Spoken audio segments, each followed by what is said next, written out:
I think to quit YouTube. Hello everyone, welcome back to my channel কুটির handmade. তো চলো এই সপ্তাহে চলে এসেছি আর একটা নতুন ভিডিও নিয়ে। লাস্ট 2 উইকস ধরে একটু কাজের প্রেশারের জন্য আমি ভিডিও পোস্ট করতে পারছিলাম না, লং ভিডিও এবং শর্ট ভিডিও আমি পোস্ট করতে পারিনি। তো তার জন্য খুব খুব খুব সরি, বাট তার জন্য আমার এই ভিডিওটাতে কম ভালোবাসা দিও না তোমরা। ভিডিওটার আগে ইন্ট্রো আমি শ্যুট করছি, আমি জানি না, কারণ আমার কাছে অনেক বটলস পড়ে আছে। আমি মিশোতে এরকম একটা ভাস আমি দেখছিলাম, তো এই ভাসটাই ভাবলাম আজকের কয়েকটা প্লাস্টিকের বটল দিয়ে বানানো যাক। তো চলো বেশি বকবক না করে আজকেকার ভিডিও স্টার্ট করা যাক। তো সবার আগে এখানে আমি বটলটা নিয়ে নিয়েছি, তোমরা দেখতে পাচ্ছ। তারপর এখানে এর ওপরে যে কভারটা ছিল সেই কভারটা আমি রিমুভ করে নেব, এবং রিমুভ করে নেওয়ার পর বটলের মুখটা খুলে এখানে যে ডিজাইনটা ছিল সেই ডিজাইনটা আগে অ্যালুমিনিয়াম ফয়েল আর মাটি দিয়ে এখানে রেডি করে ফেলবো। তো তোমরা এখানে দেখতেই পাচ্ছ আমি কিভাবে করছি। পাপড়ি যেমন হয় আমি মুখটাকে ঠিক সেরকমভাবে অ্যালুমিনিয়াম ফয়েল দিয়ে আগে ডিজাইনটা বানিয়ে নিয়েছি। তার ওপর এরপর ক্লে দিয়ে ভালোভাবে আমি এটাকে কভার করে নেবো। আর যেখানে যেখানে এবড়ো খেবড়ো ছিল সেগুলো জল হাত দিয়ে আমি ভালোভাবে এটা স্মুথ করে নিয়েছি। তো এরপরে মার্কার দিয়ে আমি এর উপর একটা লাইন ড্র করে নিয়ে সেই পোর্শনগুলো আমি এখান থেকে কাট করে দেবো। তো কাট করে দেওয়ার পর জিনিসটা ঠিক এরকম দেখতে লাগবে।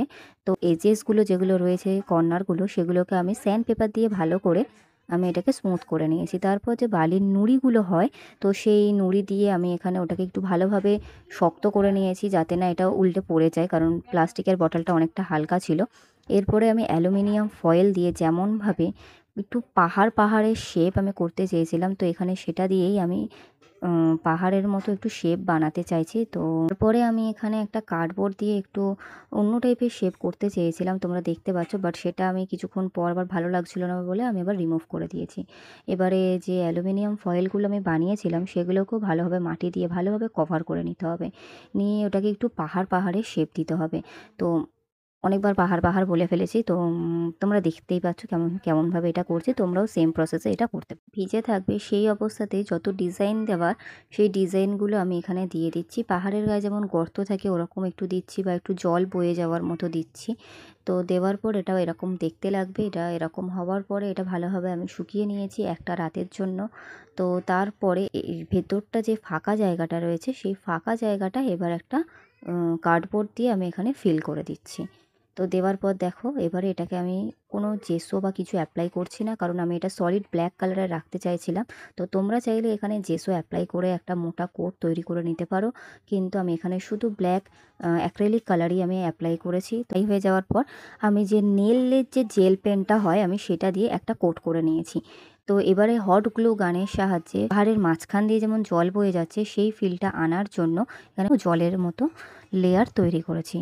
তবে ড্রাই হয়ে গেলে আর একটু রিয়েলিস্টিক লুক দেওয়ার জন্য এটাকে ভালোভাবে আমি পেন্ট করে নিয়েছি, জল আর সাথে পাহাড়টাকেও। এটা যখন শুকিয়ে যাবে তখন আমি এখানে একটা কোট ভার্নিশ অ্যাপ্লাই করে নিয়েছি। তোমরা চাইলে এটাকে ডবল কোটও ভার্নিশ করতে পারো, এটা আরও বেশি ভালোভাবে আমাদের কমপ্লিট হয়ে যাবে। তো চলো এর ফাইনাল লুকটা দেখা যাক। আজকের ভিডিও তোমাদের কেমন লাগলো অবশ্যই আমাকে কমেন্ট করে জানিও, এবং দেখা হচ্ছে পরের ভিডিওতে।